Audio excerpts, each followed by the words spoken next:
Yeah, it was quiet there for a few seconds. You could hear some crickets, but now we're back and live. Welcome to the show, everybody. So, yeah, happy Saturday. We've got Dexter Vines on today. We're going to be talking with him a bit. We're going to be looking at some art for sale. We'll have one auction piece at the end of the 16 lots that we've got today for a Marvel Masterpieces sketch card commission. And yeah, it's going to be it could be a good time. I did want everybody to be aware because I know I saw a lot of comments in the chat that didn't happen for the show last night with the DHL delivery from Next Comic Art. Just so everybody's aware, we're going to try to have it tonight, although the DHL shipment still has not arrived, and it's beginning to look more and more likely that this is going to end up happening sometime early next week with regards to the mystery sketch unboxing. So keep that in mind. Another reschedule could very well happen. Outside of that, let's get Dexter in here and get this show going. Hey, Dex, how are you? Hello, everyone. How you doing? I'm good, man. You're at your drawing table, I take it. Yeah. I live here, and so I got my coffee, and it's a gloomy Saturday, so we're here. We're ready to go. Awesome, So man. I didn't know this, but it was John Cassaday's birthday today, and yeah, I saw a couple, posts on Facebook and stuff. Tragic to lose him. Did you ever get a chance to work with him? I'm sure you guys had bumped into each other at a show or two. And no. I'm pretty sure I've bumped into John a couple of times at Heroes, but yeah, we never had the opportunity to work together. Yeah, it that's was too definitely bad. sad to hear his passing. Recently, we had a little toast to him up in the New York Comic Con, also. Well, he was incredible. But yeah, it's been an interesting, odd, several years we've gone through. But Cassaday was somebody who I think we all, uh, he was kind of somebody that when I got back into comics, he was the guy whose work kind of like was catching my eye, because I came in Yeah, right yeah, after the 90s, so I missed all the image guys and everything. Cassidy was right. one of those first guys that when I started getting into comics again around 99 to 2000, he just Okay. kind of stood out. He was a great illustrator. His covers always popped, right? Yeah, definitely. So he kind of brought that noir realism, to comics. So it's really kind of cool. So true, right? He had that. It was very, very subtle shading that would go on, and you have Yeah, to like look at it to figure out exactly, what technique is he doing there to make that happen. right. So, but yeah, good stuff, good stuff. He will be missed for sure. Definitely. So thinking of things in that regard, one thing I wanted to ask you was like, for as many jobs as you do on a regular basis, inking, how often does traditional pencils come through your door, or do you get scans that you have to print out on your own boards? What's the percentage these days? It depends. Like lately, it's been a lot. I've been working with George Genti. He Hmm. also lives here in Metro Atlanta. Also, so we just meet, at the comic shop or whatever, dinner. He just hands the pages off. So the last couple of years, I've been mostly inking over original pencils, but generally, if their penciler is a lot of pencil, if I work with a pencil in a different country, they'll definitely send me files. So it just kind of depends. I worked with Chris Sprouse for a little 6 pager, and the first 3 pages, he sent me the original pencils, and then the last three he had to do digital because he had stuff he had to take care of, so he couldn't um, do them physically on the board and then send them to me, so we can meet the deadline. So yeah, it's just a mix of both. It just depends on who I work with and where they are. Right. Um, will Well, will kind of the determine. address is near you. Genty being right in your backyard basically Yeah, is very fortunate. yeah, Uh, yeah. So it's weird. So whenever I do switch back to blue pencils, it's always like it takes a second for my brain to kind of to adjust to it, because you can see it, the pencils are there, but it's not there. Whereas with the original pencils, there's something about the page and how the penciler ingrains the page as he draws, and just so it feels a certain way. It gives a certain energy seeing their actual pencils as opposed to the blue line. but you don't feel like your approach to one or the other is really any different. There's just you can feel the trace of the artist, Yeah, it's just really the start when I something first about look at that, the right? page. Yeah, it just kind of you can kind of see. Yeah, it's kind of printed on the page. It's not drawn on the page. So once you get past that, then yeah, it's just business as usual. So with the Sprouse, you got 6 pages, three traditional, three non-traditional. It must have been kind of easy, right? If the first three were traditional, Yeah, you're just because it kind was mostly like of. a talking head kind of a deal. Mm-hmm. There was a little action. There was like a gunshot. Somebody gets murdered or killed. but it was pretty, it was pretty kind of straightforward, kind of talking head stuff. So it wasn't, nothing like mind blowing, and it was kind of real people, kind of a situation. But working with Chris is always fun. Um, he usually always works with Carl, but Carl, I think Carl was on vacation or something. He couldn't do it. Hmm. And he was like, so he's always like, if Carl can't do it, you're the guy I'm going to call. So I really appreciate that much. That's It's good. always awesome the few times I get to work with Chris. So yeah, it's real Sweet. cool. I love Chris's work. Yeah, he has a way with drawing expressions and faces that it just Yeah. stands out. You know Chris's work when you see it. I still want him to do another Legionnaires, something like an annual Mhm. something. That's when I first became a fan of his work when he was working on Legionnaires back in the day, and just loved his stuff. And I would love to see him go back and do just one more run of Legionnaires. I'm sure he'd probably like that opportunity too. Yeah, Chris, do it. DC, somebody. I need to be an editor. I would make all these dream projects I would have. It's like I would try to get Art Adams to do another X-Men annual. Just like It's not a I bad just have all idea. these dream scenarios if I was to become an editor. These projects I would try to make happen depending on what company I would work for. So Well, when we did the Comic Art Live event, I guess it's been like 4 weeks now. It was on a Saturday, and I think right at 2 o'clock. This my first panel was with Ed McGuinness, and mm, your name came up obviously there because you and Ed have worked a few times together. once or Uh, twice. yeah, once or twice. So it was fun. I'd never talked to Ed before, and he's kind of a character, but boy, once you get him started, boy, he's got a lot of stories. I mean, Oh what was yeah, yeah. Especially get him talking about wrestling. We're big he wrestling heads mentioned too. something about that too. Apparently he has an affinity for that. Yes. So Well, but maybe that's where he gets the bulky. He's really good at drawing those bulky, right. Yeah, yeah. or the Definitely. more Hulk Hogan kind of guys and stuff. But yeah, I hope to have him back because when we did the interview, his camera, well, I wouldn't say his camera wouldn't work. He has an iPad and it hit the camera on it is kind of blurry. So we ended up just Uh, having I wanted to put his mugshot up there and have him talking, but instead we just had a big black box for him, and I talked to that for an hour. But it was still uh, fun. yeah, He was a good guy. yeah. Oh, here, Will Excel mentioned what is in the chat here. He said that Claudio Castellini has. Have you done work with Claudio? No, I tried when I was at CrossGen. Okay. Claudio Marcolesi, the owner of CrossGen, his favorite artist was Claudio. Yeah. And he had Claudio come over and basically work on CrossGen's very first book. And I was angling hard to try to ink that book. I was just like, just let me have it. And I got to hang out. Claudio came over actually for a couple of weeks.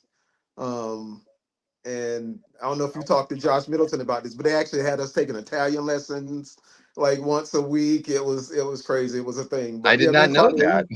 yeah, we hit it off good because he's a big video game guy. So we had a great time playing video games for the couple of weeks that he was there. But they ended You up learn just any shooting the short Italian though movie. is the real question. Yeah, yeah.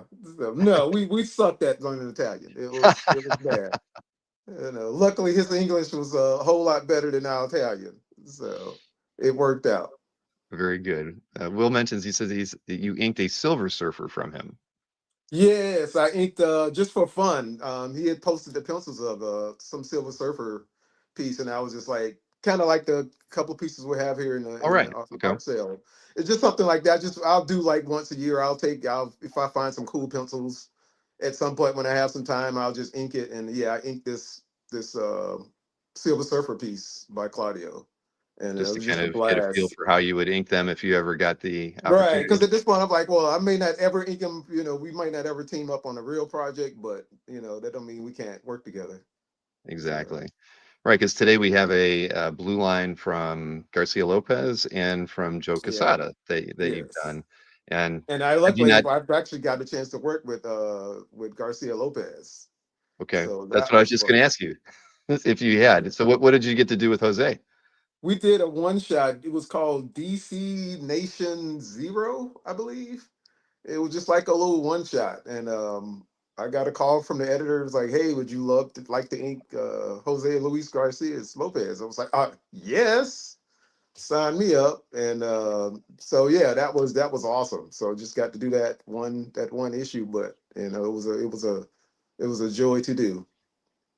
That's cool. I imagine you don't get to chat with Garcia Lopez about it at all. You just No, get, I've met him a couple times at some you know, cons and talked to him, but yeah, we didn't really talk since he's in Mexico, and so I don't know how much English he does speak, but it was cool meeting him and just saying how much I love working with him, and just love his work in general. well, he is an incredible talent, that's for sure. I mean, Yes, he no is. one no one can define some of the DC characters as well as him for many of No, us in like no, the 80s no, and early no. 90s. He's up there. Like I think of his stuff, like I think of Alex Toth, you Hmm. know, kind of in that vein. So it was Have you definitely ever blue awesome lined working with anything him. from like a Toth or a Kirby piece or anything like that I to kind of get have a vibe? a Kirby piece, nothing Toth yet. But there's a couple more. There's a lot of Kirby pieces I would love to tackle. But it's like, oh my goodness, sometimes I got to know when to stop.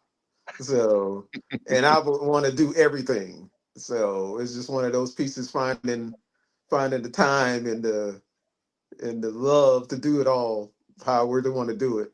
So I get that. If you're gonna do a Kirby piece, you can't just do the character. You got to like throw some machinery in there and right, he got the, crackle. the crackle going, the technology, all that stuff. He's I want to do one of those pieces, like where he really kind of went to town.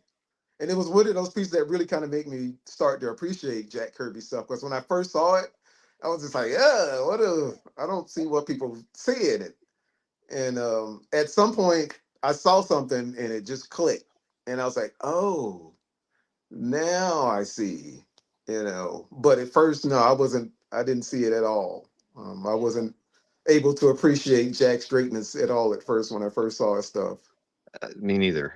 Same thing with guys like Gene Colan, for instance. There were when I started reading comics, those were the guys who seemed to get a lot of work. Carmen Infantino, and I didn't Yeah. get it when I was a kid, but I Right. get it now. I wish Yeah, I but had at a some lot point, more. yeah, it just clicks. I think the more stuff you absorb and see, and then you kind of see other people's influences, like, oh, I see this is where they got it from, kind of a deal. Well, So, I think I'd like to see you tackle a blue line from a Kirby piece. So let me pick one out. Maybe next time we do a all show, right, yeah, we can do that. Yeah, we can go that yeah. route. Maybe do that and auction it off, just, do that for Heroes Initiative. I love, Yeah, that's a good idea. Oh, see that giving I something, like that. giving back to those guys. They've been so much help to me. So, definitely something we can do. So I saw Tom McDonald's was acknowledging a couple other people in the chat, and all those guys are like Valiant fans. Did you ever do any work with Valiant? I did. I worked on some Archer and Armstrong a long time ago over. Oh, the penciler is. He's an older, one of the old school pencilers. Now his name is blanking me.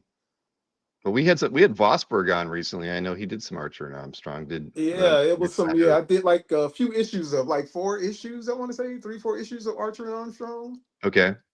Um, I am drawing a complete blank on the penciler's name at the moment. But yeah, that was my one quick little taste of working with Valiant.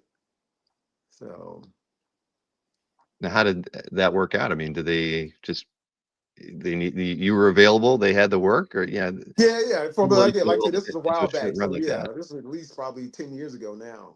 Hmm. So yeah, they just reached out to me. I had time, and we just came together, and that was all Blue Line too. Um, trying to think, I'm trying to rack my brain over who the penciler. I cannot think of. I can see his pencils, but I cannot think of his name. But yeah, that's the only Valiant work I've had on it. So I maybe want to somebody in the chat will help us figure out who. yeah, yeah. Jason Southern Comic Geek says could it have been Mark Bright? Mark Bright. No, yes, yes, yes, yes. That's it. Okay, So he mentions Quantum and Woody, but Quantum and Woody. That's was it. That's what it was. Quantum and Woody. okay. Well, Was it Quantum? you Yeah, it's got been any so of that long art now. I don't still? say it was only a few issues, so it's like It's all blurring together now after almost 30 years in in the business. I get it. So As many fill-ins and quick turnaround jobs that you get kind of out of the blue. yeah. We don't expect you to remember every single job that you've had Uh, and which penciler you worked with. But the big question from the chat would be is if you have any of that Valiant artwork still tucked away in a flat file somewhere. I do have some around here. If people are Well, really interested, I can go through and see what I have for well, sure. we have however you want to handle it. We do these shows every so often. But yes, I know that we have the Valiant fans in here. When we had Vosberg on, he had just lots of Valiant artwork that he had just recently discovered, and everything sold. So he, Okay. yeah, they may not be legion in terms of the number of collectors that are after the Valiant artwork, but they love their Valiant artwork. They die hard. That's cool. That's Yeah, cool. We all have our collector, things we love to collect. So that's you see exactly. behind me the prints. I like for a while I had like this big print obsession. Like when Alamo Draft House was Hmm. were doing their thing pretty good. I was just like, oh whatever. I gotta have it. Gotta have it. So I definitely get. I get it. I have a fondness for the elementals, so Kamiko and that Dallas related publisher. I always forget their name. That era and that kind of Yeah. those characters. I mean, if anytime I see something, fortunately it's cheap because not too many people like the like convention sketches or unpublished stuff, so I can pick those up for a song, and it makes me happy that Right. it's not caught on, and people are in love with it. But I get it. That's we love our Valiant collectors in the audience. Uh, and Carl, well, who's one of them, says he's also a fan of the Alamo Draft House sales. Yeah, they were something. I back when like Mondo was doing those drops and everything, it was so difficult to get. They would only print like 250 of one or Yeah. 25 Yeah. of another, and you would sit there on their website just refreshing, waiting for the moment when you try to Hmm. drop it into your So that's cart. when I got to know the artists. Like a Hmm. lot of these are done by Tyler Stout, and I actually bumped into Tyler at a Emerald City show. He lives Okay. close to that area, and got to know him. So he would like when he would sell his, he would get a stack that he could sell personally. So I figured that was really the best way was to go through the artists, was to get on their mailing list. And but yeah, going through Mondo when they printed out, it was almost impossible to get them. So a lot of the stuff I got directly from the artists themselves. So Wise move. yeah, They would, because yeah, Mondo would set up a New York Comic Con and let you know that they were bringing some there, and you right. run to their table to get anything. I don't run in the halls, so the few times that I would try for like a couple consecutive years of stuff that they would even take there, that I'd still Yeah. those.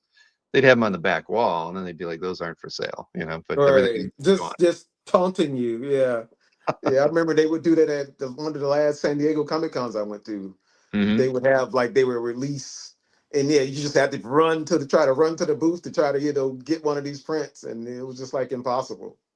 So Yeah, I that's don't I don't know why they stopped making prints. I heard, yeah, they just stopped doing it because I was like, I don't see any more Mondo prints. And I heard, yeah, they just whoever they bought changed them. hands or something. I Yeah, can't. and then they just like they stopped doing it. I was like, okay, that was not I did good. pick up a few though over the years. A couple that I really wanted, but even then, it was still always tough. Yeah, yeah, But yeah, I'm just following the chat here. So yes, we love the Valiant fans. So we'll think about that next show. We've got at least a couple ideas, a couple Valiant pages we can throw for in, sure. and a Kirby Blue Line. All right, We'll figure something out. we'll make it happen. All right, that sounds good. And hey, I wore this shirt because it was actually sent to me by mistake. This guy Alex Garcia, he always makes these fun. He's an artist. He puts together these shirts, and we put them out on our T Public store. But to introduce Hmm. them, he would send them to me and then send me the art. So the other day, I opened up. I'm thinking, oh, cool, it's going to be another awesome piece of art from Alex. And I open it up and it says promoter, and I'm like, I don't know who bought this for me. And apparently Alex had tried to send me something different, and I ended up getting this darn thing. So I was gonna I wanted to have a little fun with it today. So normally this is probably the only time I wear this show. Yes, Marcus. So I approve. I like yeah, it. exactly. We try to have a good time around here. But so we got what do we got? Well, I think we have 16 pieces of art for sale today, and I know we've got some titles that we've seen before. I'm just kind of looking over my list right now. We have some of those terrific pages, and these the two that you sent me this time are really nice splash pages. They're blue lines over Bennett's work, but are great, and a couple of Shoka pages, a Pacheco Avengers piece. Um, oh, and then even a DPS from McGinnis. So I mean, I'm just it's fun just seeing the diversity on the stuff that you have, because every time we Yeah, do I one of try to give these a sales, nice little mix in there. Try to hit those all those different corners and maybe try to get something a little bit for everybody.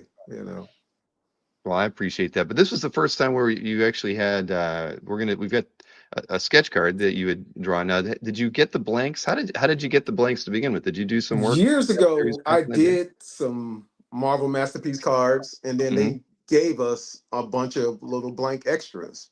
Okay. And they just been sitting here in the studio collecting dust. And I think I sent some to Heroes Initiative. Ah, And Jim from Heroes like, you got any more of these? So and I was just it's like, like damn, gold. You found gold. right. So I Here. had like two more. So I did that one with the Red Hulk, and then I have the last blank here. So Wow, that's cool. So, well, yeah, when we get to that, everybody, I just want to let everyone know I've got a Red Hulk that I know I showed in the mailings that went out today. We're going to have that item first, and we're going to do an auction for the blank one at the end. So, the price we're putting on the first one will be the starting bid when we do the auction for the commission. So, the commission that'll be done from Dex at home, and he'll be the one to ship that out once it's done. But that's how we're going to handle that. Something we haven't done before, and I don't even know how often we've had sketch cards for sale on any of the shows that I've ever hosted before. So it's kind of new to me as well. But I'm learning. There is we have the Card Art Expo at OAX this year, so we've basically got some people who are very who've been doing these for a long time for oh, the cool. for the card companies will be there, and a lot of the people who collect them. So I'm learning as I go. But yeah, this is cool, and I can tell you, I've for the longest time I followed eBay on the sketch card side of things, and it's surprising. You see like those old like a Synot, Hmm. Marvel sketch card. Those things go for like $500 or $600, depending on the character. Wow. They go up for 1,000. And I know it's Joe's work, right? So we're not going to get any more. But Right, right.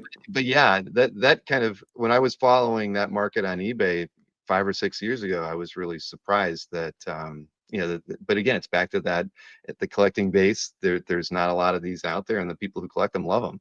And Yeah, I'm kind of definitely. jealous. I mean, they can put one of these in a binder with 9 on a page, right? And the binder's Right. only eight and a half by 11 or whatever. We've got Itoyas. I got them all. Itoyas are all over the place, but you get these. Yeah. Uh, you can put them almost they can be on the bookshelf. Right, right. So they don't take up a whole lot of space. It's all good. That's true. And I'm getting reminded, yes, I did do a show with Mannix's sketch cards that we did for charity. They were all auctioned off. That is quite true. How could I forget that? I got one. I ended up having my wife bid on one for me. So yeah, that's true. All right, all right. I was thinking of the sales that I've done with other artists. So in as direct sales. The whole charity idea just kind of blocked that from my Yeah. mind. Oh, Sandra Hope. Hi, Dex. Hey, Sandra. She's letting you know you are one of the nicest people in comics. Well, thank you. Same to Sandra. So back Nice at to you. have you here. Yeah, exactly. And Jeff Wedding is a sketch card art collector. He has a ton of Fred Hembeck sketch cards, so he would know. Small but satisfying art. Okay, cool, cool. Good to know. Good to Yeah, know. very true. So yeah, why don't we? We've got almost 50 people watching on Facebook and on YouTube, so we could just go ahead and jump into the sale, talk about the stuff that we've brought, and yeah, and there's a lot of, like I said, there's a lot of diversity in the artworks that you brought this time. So, Stingray has two sketch cards. Okay, you got to start somewhere, Stingray. Two is fine. I've got about 10, and I think 8 of them were gifted to me by Jeff Wedding. So I've got a mini Hembeck collection going over here, Dex. Nice. All right. So yeah. Oh, here. Let me show the slides. We got to have the customary how to order and everything. So outside of the auction piece, the last piece that we'll have today, all of the lots that we show you, it's got the lot number written on it. The slide will also have the price. So if you see a piece of art in the show today that you like, you just type claim and then the lot number after it. So real simple. And I have all of the art in hand except for the one auction piece that we'll be doing at the end of these lots. So all of the artwork in hand will be shipping from me. So after the show, if you claimed anything, you're going to be emailing me, bill@comicartfans.com. We prefer Zelle and Venmo and even personal check for payments, so we can avoid any fees. If you need to use PayPal, we do have a 4% US and 5.5 international fee that we tack on to any PayPal invoice that we send out. And for those of you in Canada, it's a little hard to ship to you guys right now. So if you're interested in buying something, we can always hold on to it, I guess, until the strike ends. But I don't mind doing that if you don't mind waiting. But I would also say that anybody who's going to OAX, which is 6 weeks away, I can certainly hand deliver something there, and we can avoid shipping fees altogether, which is good. Oh, And that's cool. yeah, and here's my shipping slide. If I do have to ship it, domestic shipping is 30 and international 65. And any of the prices you see today do not include the shipping cost on the prices that you'll be shown. And we ship everything really nice in Masonite. I got a very complimentary email from somebody the other day who was very happy with the Masonite shipment because it was a piece of art that kind of got lost in the mail for 2 weeks. So they thought it was going to be, arrive all damaged and beat up wherever it had been sitting, and it arrived and was as bulletproof as I had hoped. So yes, Good. that's always the way we like to approach things. So we'll get things started, Dex. So we're going to start off with the one sketch card that you did draw for me, and that was right here. Let me go highlight that. So, and I made it lot 0 because when I first started numbering them, I wasn't sure how I wanted to order things. But we're going to do this one at $150. And one thing I should remind everybody too, two things actually.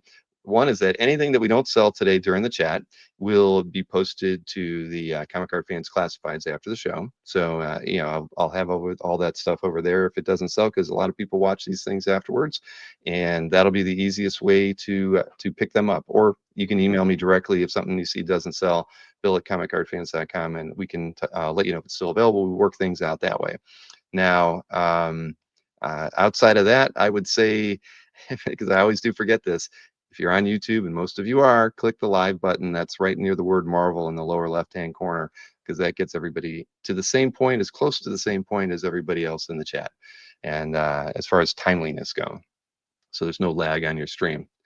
Uh, yes, Marcus, that is quite true. I do make my kids do a lot of the packing, but I do cut the masonite hair. So that's that somebody's got to do the hard You part. got To to me, start that's them the hard part. young. You got to start them Right, young. exactly. I still got all my fingers, Dex. I haven't had any accidents with the table saw yet.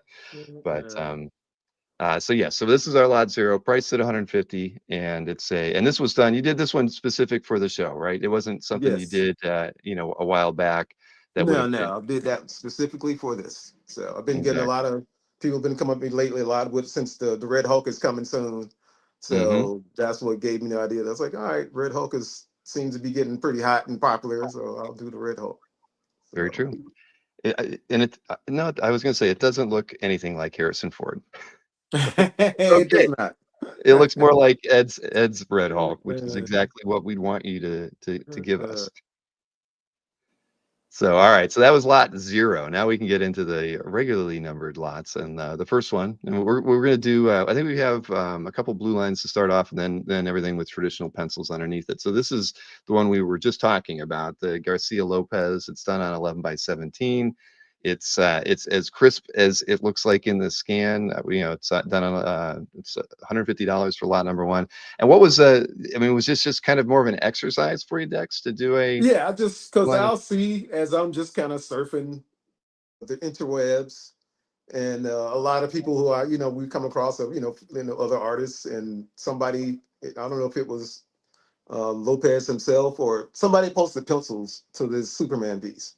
So as in passing, I would just always grab stuff. So I'll just see stuff in passing, like pencils, and I'll just grab it. So yeah, that seems like something I want to ink at some point.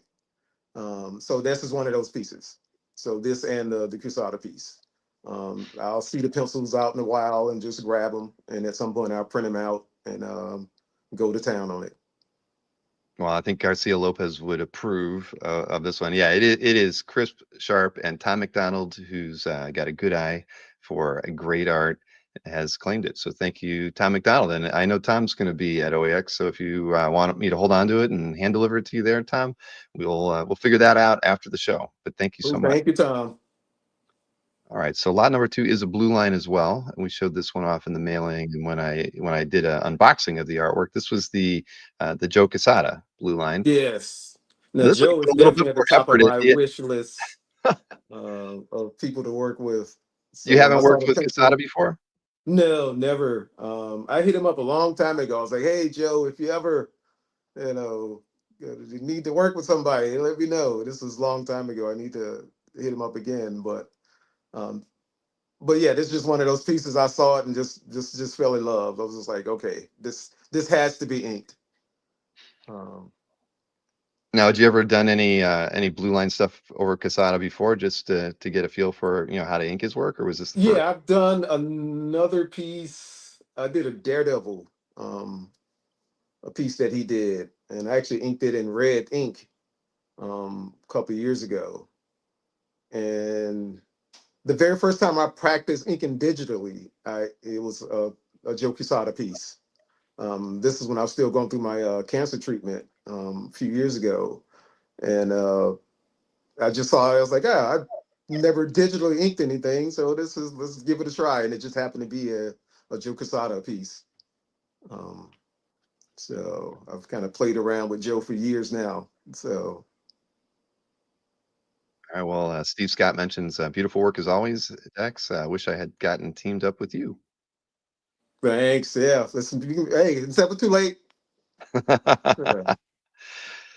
So, well, thinking of Quesada, I mean, I would assume you've run into Palmiotti, who's inked a lot of Quesada's work. Is there Oh is, yeah. I know Jimmy is and there a Amanda. fraternity among Yeah, inkers that yeah. when you guys get to shows, you all you go back into the green room and Right. chat? Yeah. So he's down your way, I believe. Is it Jimmy and He Amanda is. close to Yeah, you? he's in Tampa in that Okay. area. So Right. Yeah, cool. Yeah. he's a character, but he's got a inking biography, that's second to none. I mean, he's worked on a lot of stuff. Yeah. Definitely.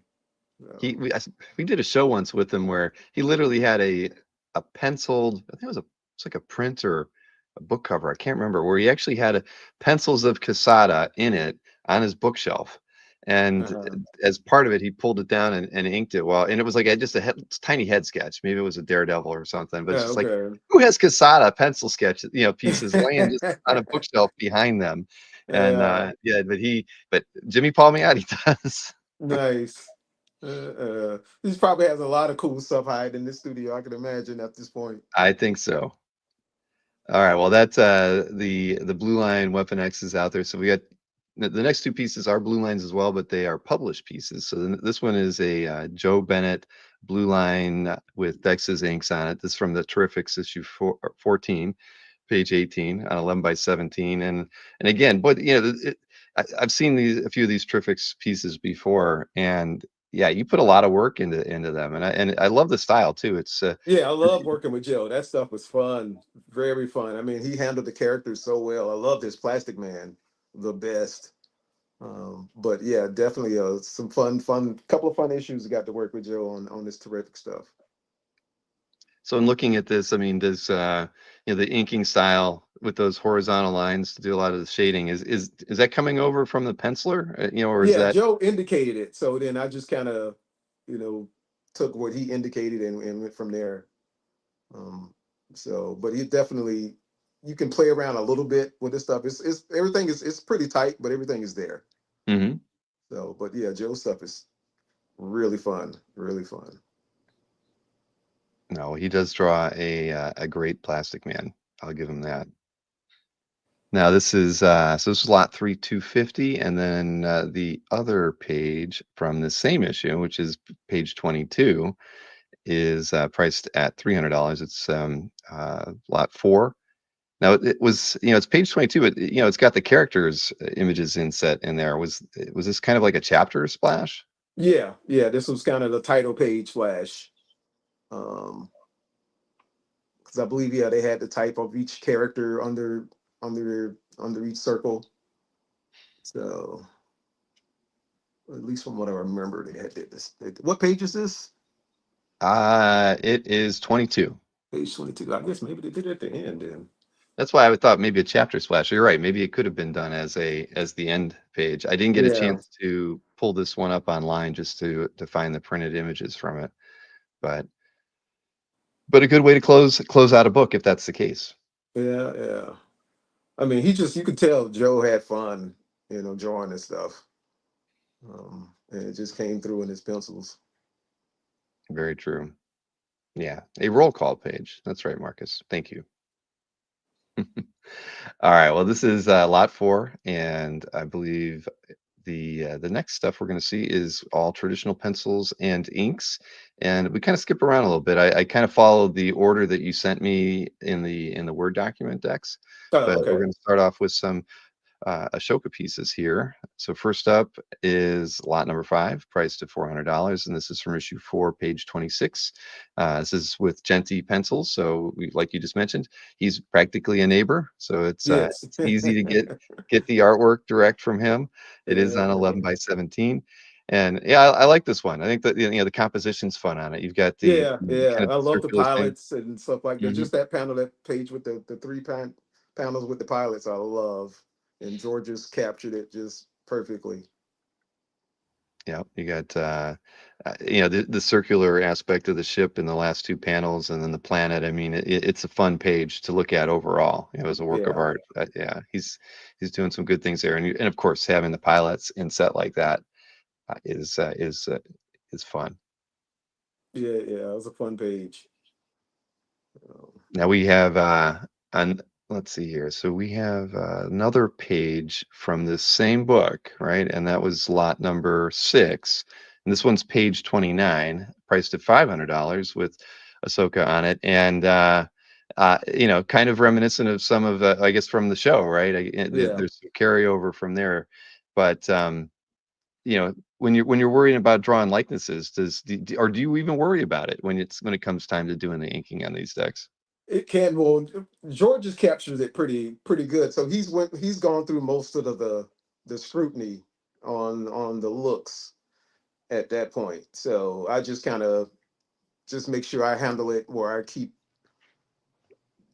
try to keep the consistent look to the character, and everything else is I can kind of do whatever I need to do.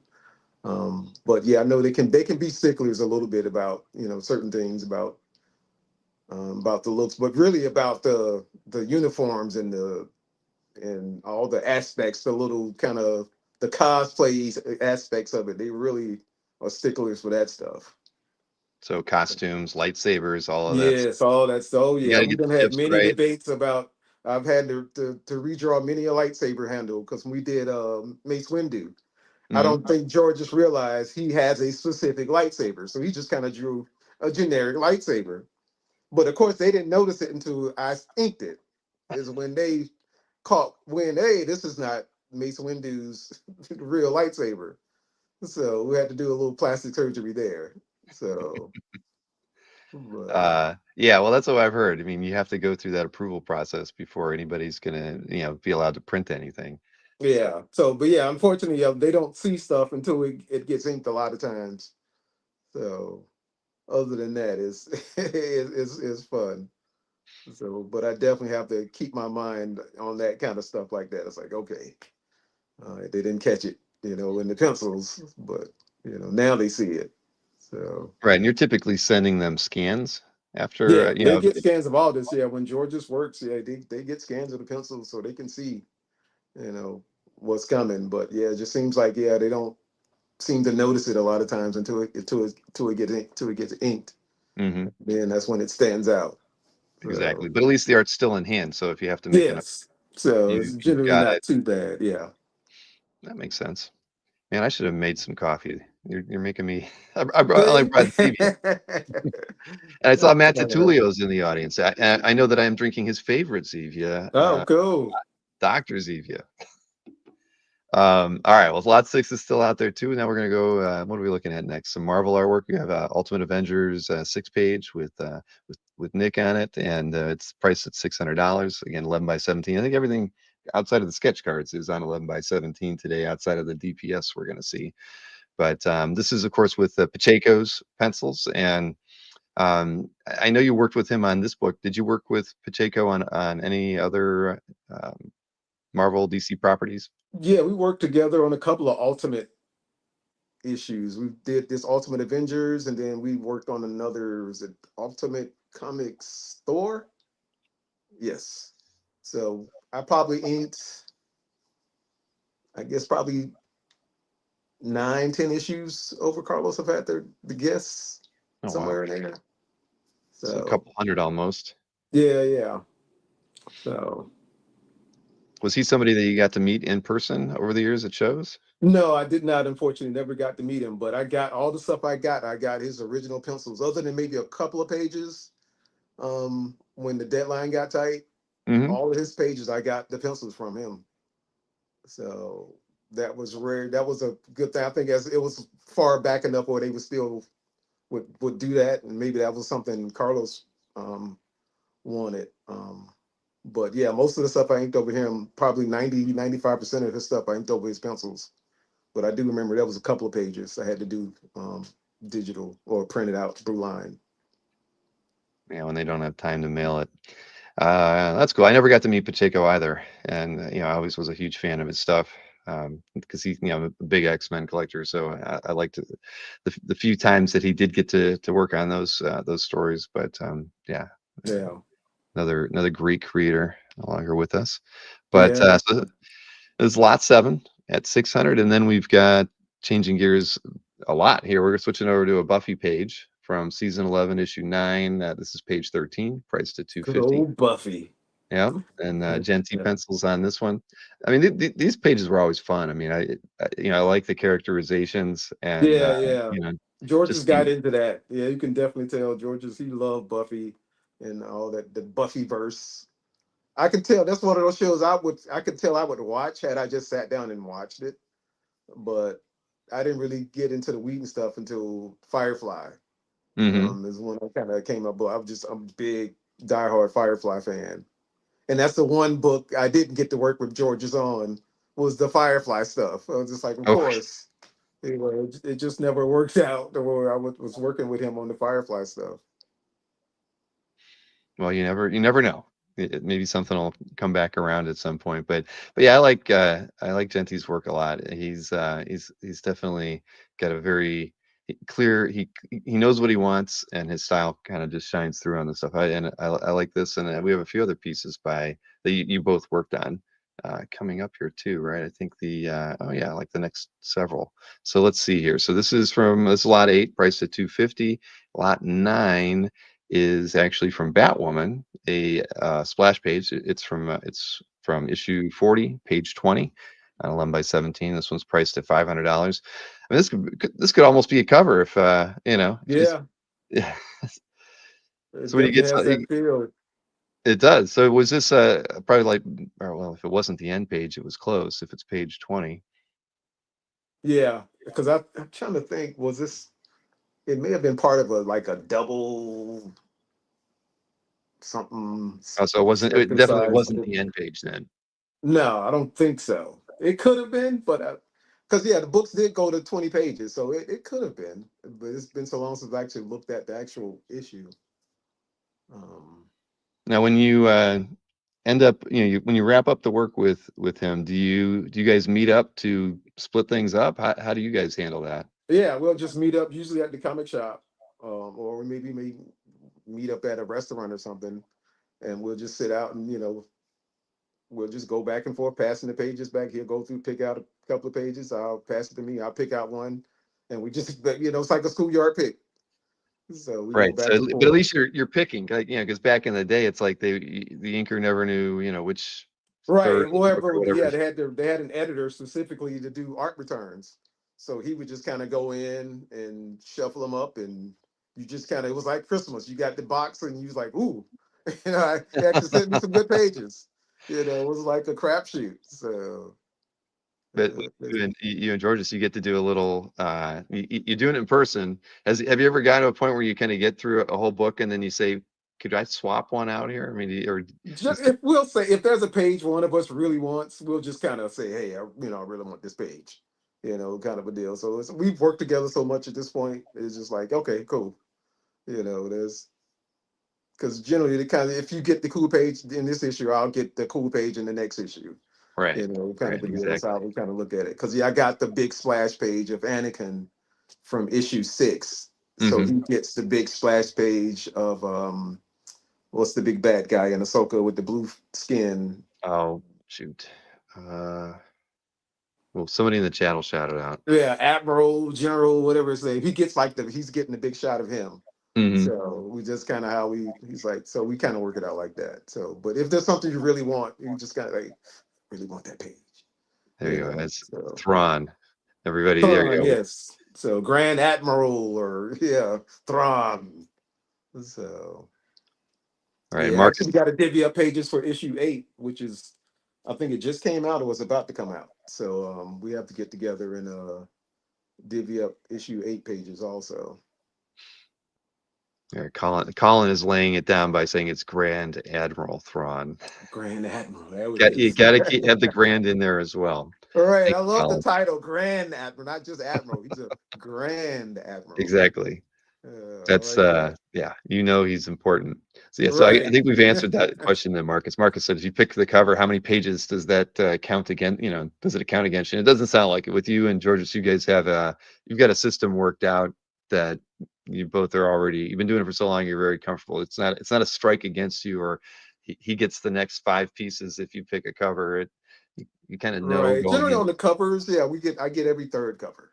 Mm, We work on covers. So it's just kind of how it that. works out. Or if we do a book, like in the past, me and Ed have done books where it had 2 covers and we did both covers and we just Mhm. split them. He gets like Superman, Batman. They had the Superman cover and then they had the Batman cover. And I got the Batman cover.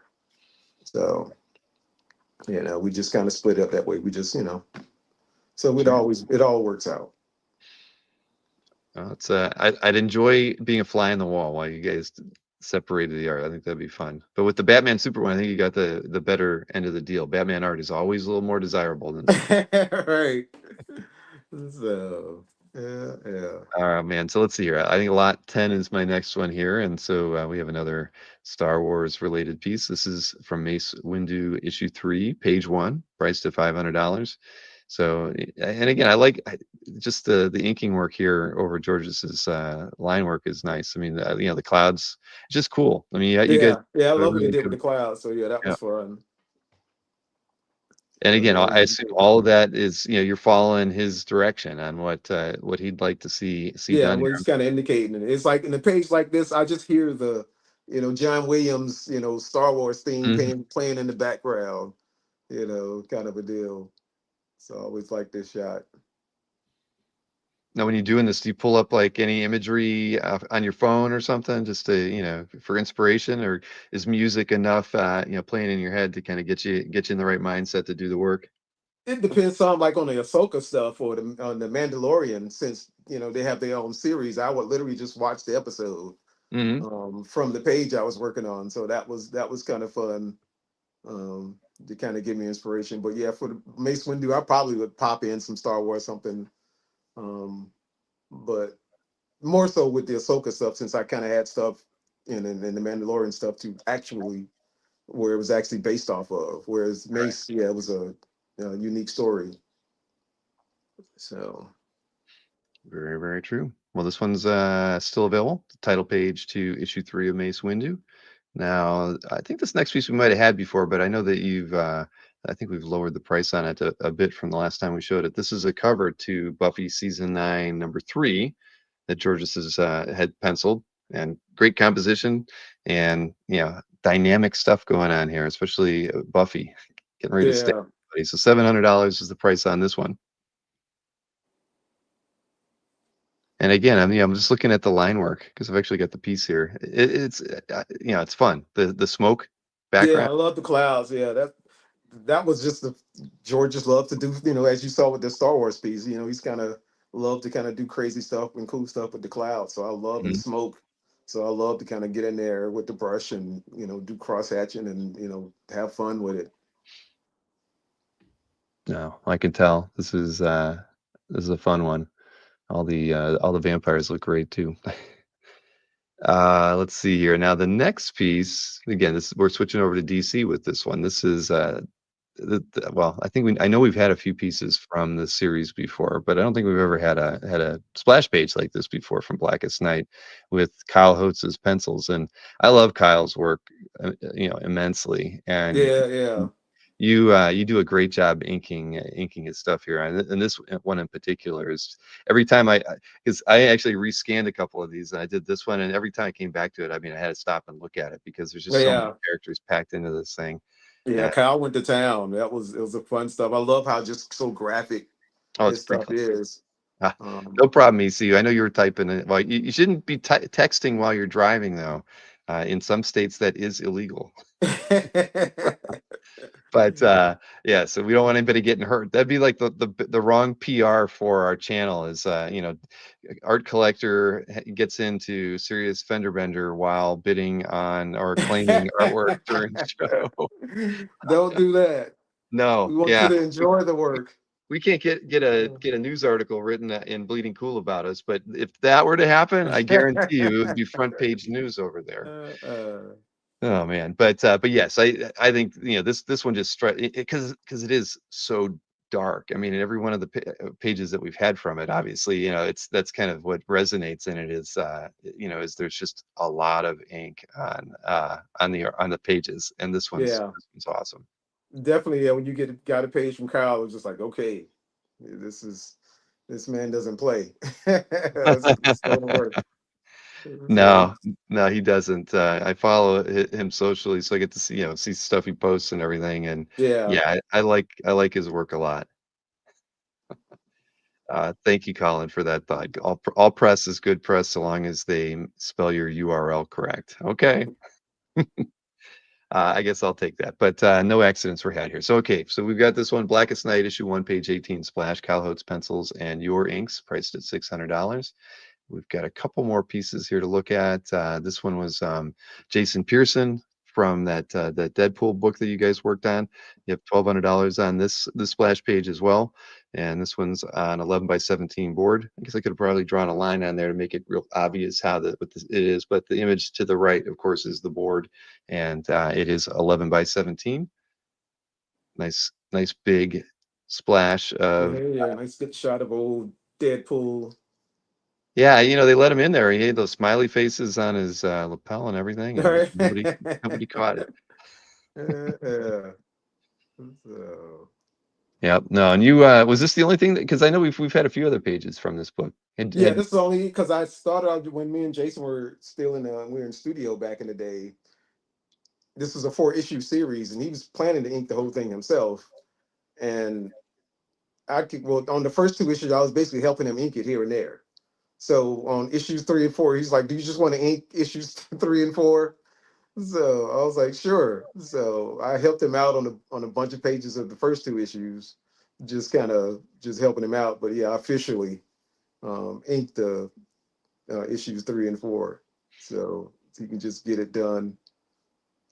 So, but then that was that was another guy. I've always was a big fan of Jason's stuff. So when he asked, I was like, "Of course." You know. no, I mean Jason's he's a very sought after penciler, in his work because there's not enough of it out there. And yeah, no, again, I know there's not enough on CAF. I've searched for his stuff a few times. Yeah. All right, so this is 13, then 14. Oh, 14's the DPS that we had. That was the Nova issue 4, pages 8 and 9, Ed McGuinness pencils. And yeah, this one's a lot of ink on this one too. So Oh this yeah. this one's Yeah. Man, they $1,800. did some fun double page spreads over the years. Yeah. Yeah, oh, well, heck yeah. I mean, you did a he likes that as a technique, with I can think of a lot of Hulk related DPSs that he drew. Yeah, yeah, yeah. You can really make a punch, get a little extra distance on it when Oh you're yeah. throwing it over a whole Yeah, DPS. yeah, Uh, yeah. I Big and threw in bold. a standalone scan of it just so people could see it a little bit better since we can't like zoom in on it when I'm showing slides. Yeah, Uh, but yeah, no, his stuff is I mean, again, his style is very it's tight, and yeah. I imagine it's pretty fun to ink. It all, yeah. It's like going back to that Kirby stuff. It's almost like a modern day Kirby in a lot of ways with some of it stuff. Yeah, I'll switch back over to that one. But yeah, no, that's cool. Nova was a fun read too. As much as I don't pick up a lot of I haven't picked up a lot of books in the last 15 years. I did read Nova. It's was always a fun read, and Ed's work and your finishes on it were nice. Yeah. Now, this next piece is that, which is really our last piece before we're gonna do the card auction, is that piece by McNiven, and it is on two boards because I did go read that issue too, so I kind of get it. The main image of Mr. Negative, which when I went and looked, I guess that he was talked about in one issue, and then this is actually it is his first appearance throughout that whole book. Okay. This is the first book that he is in. It's the first time you actually see his face, and the Yeah. image that is drawn on the second board was used to replace the first image Yeah, I of forget either Steve or the editor wanted a better shot for this since it was going to be his first appearance. right. And so I forget who this decision was it for Steve to redo it, but he did it and then sent me the piece on the second board, and that's what they actually used Used in in the print. comic. On that one, and this I'll show it now. And the first slide will have the main board with the art drawn on it that ended up being replaced, and then the second one will show the replacement image on the board along with the published image, so you can see how they both were how it was altered from what you guys did originally. So this is the original board. So it is priced at 4,000. First appearance of Mr. Negative, but the top image is the one because I think in the page before this one you see him, but he's all in shadow, and so you can't make anything out. And so this is the way Steve originally penciled it and Dex originally inked it, and then. Like you just said, the editor maybe Steve decided that first one didn't have the exact impact that they wanted for the character in the first appearance. So then it was switched over to this panel. So we have basically two 11 by 17 boards for lot 15. And you can see the color image off to the left of, so you can see how it was indeed published using that second image. Just looking at it now. Yeah, it caught me a little bit when I was looking at it and trying to figure out exactly what happened. I had to go read the comic even before I emailed you. I wanted to make sure I knew what I Yeah. was talking about. Yeah, yeah. So outside of doing lightsabers, not too often have you had to replace a whole panel on No, a not too story before, often. right? So yeah, yeah, it was just one of those things. It's like they wanted it more menacing.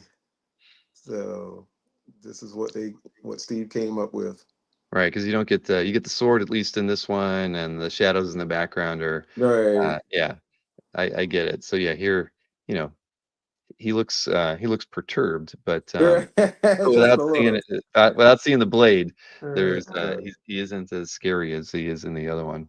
yeah, it almost comes off like a manga, one of those kind of characters, or he's like a badass, but he doesn't seem like he's a badass. Hmm. You know.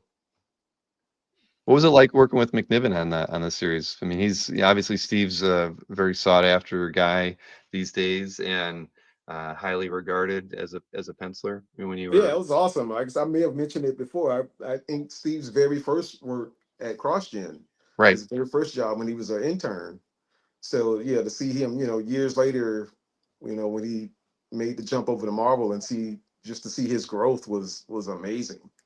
From where he started to know where he is now, it's just like, it's awesome to kind of see and experience myself kind of being there from the ground floor when he started in business and Hmm. to see him now. So it's real cool. Yeah, no, I hadn't met him until here the Heroes Before Last, and yeah, I got to talk to him there. Fun, down to earth guy. Yeah, he seemed very humble and Yeah, happy in his success, which is cool. It's the way you hope to the creators whose work you admire, come off as. And yeah, he genuinely. We talked about having him just come on the show to do an interview someday, and I never really followed up with him. I wouldn't mind having him back on the show. yeah. All right, so that's the 16 lots technically that we had today, and the last thing we were going to do was an auction for a blank sketch card that anybody can essentially request a character for Dex to draw. And I don't know, have you ever run into any character requests that shows Dex that you wouldn't draw if you? No, I don't think somebody's given me anything crazy enough that I wouldn't draw. At least that I can recall. No, luckily most people have kind of kept it into the known comic book realm Mhm. of things, other than maybe their own kind of a thing. Other than that, no, nothing too crazy. Right, exactly. Um, I guess if somebody had their own character, that might make it a little more difficult. But yeah. Yeah, Marcus wants to. Would you draw Jack of Hearts? That's Sure. our go-to. Jack of Hearts or Galactus are the ones that we assume that the artist, there's a little twinge when they Yeah. get a request for one of those characters. So, But all right, that's fine. Ninja Sabretooth. Yeah, Sabretooth Ninja. All right. Not as bad as Jack of Hearts though. So all right, well we'll just go ahead now. Like I mentioned, we're gonna just do the bidding at 150. If anybody wants to get a blank sketch card commission, I don't have the blank with me because they're all with Dex, but this was from the 2008 series of Marvel yes. Masterpieces from Skybox. I think that's right. Yep, let me see. Yep, on the back, Skybox. And these are the standard ones that mention. They have artist proof sketch written on the front. Here. Yep, and you got it right there. Exactly. There it is.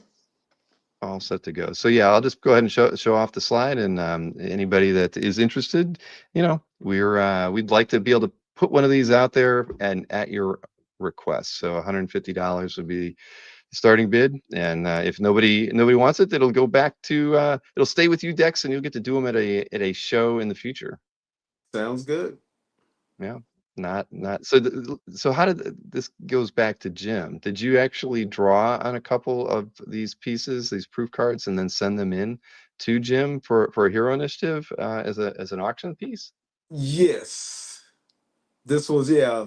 I had a couple, so I just kind of included them. I had some Heroes Initiative cards, Yep. and then I had a couple of these, so I did some on a couple of these. It's like, oh, that's cool. It's got Marvel. Yeah, it's a Marvel card. So I just did a couple of those, and he's like, yeah, that's actually pretty good market for these things if you have any more. So I Right. kind Well, of from went to what the what I know is like you said, when you worked on a set, part of your payment was to get a set of blanks that you could sell on your own, take to shows, yeah. do commissions on them. So Matt DiTullio, thank you very much, Mr.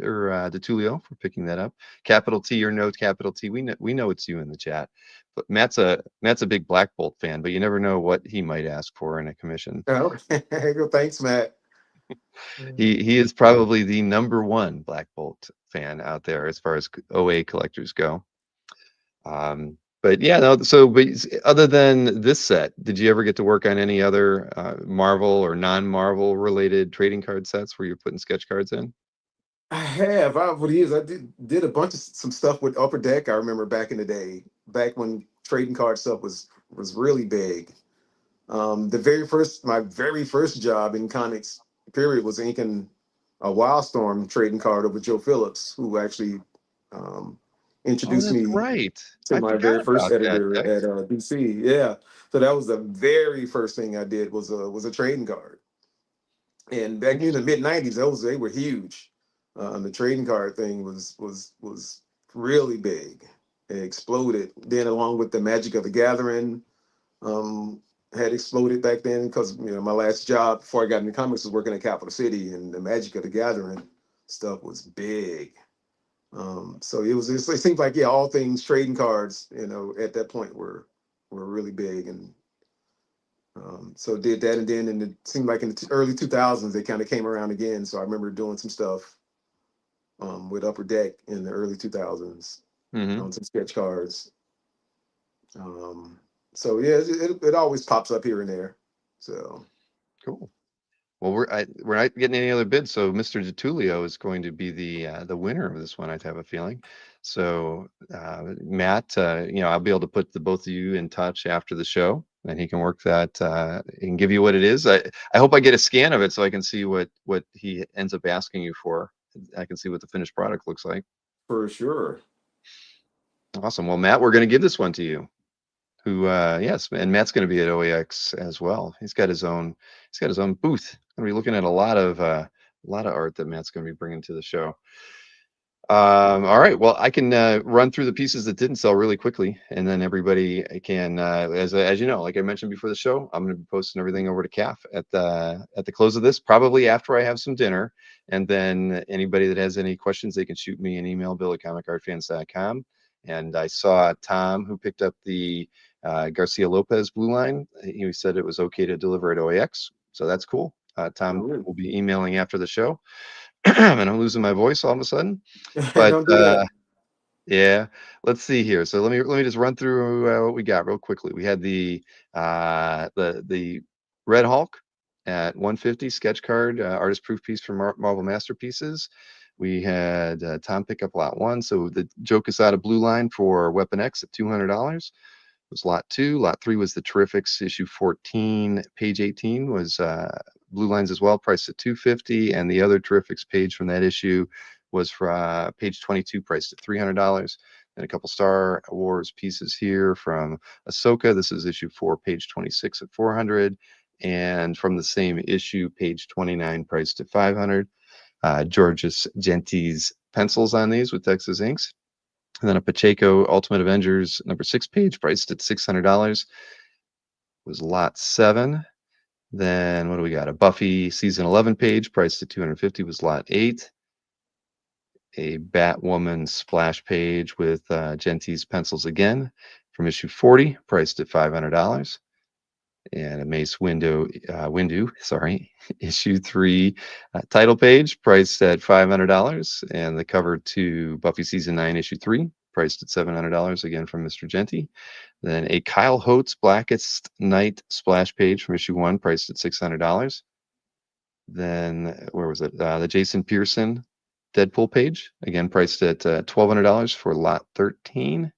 And a DPS here from Ed McGuinness and Dex from Nova 4, priced at $1,800. And last but not least, that Mr. Negative first appearance from Amazing Spider-Man 546 by Mr. McNiven, or as DeTulio said, he calls him Old Man McNiven. Appropriately so, definitely. He did. He I'll did. have to use that next time I see Steve. he did wow us with that book. And so this is issue 546, page 11. And again, we have the two images from it. This one where the top image was replaced with this one. So we got two 11 by 17 pages that make up that lot. And there we go. We got them.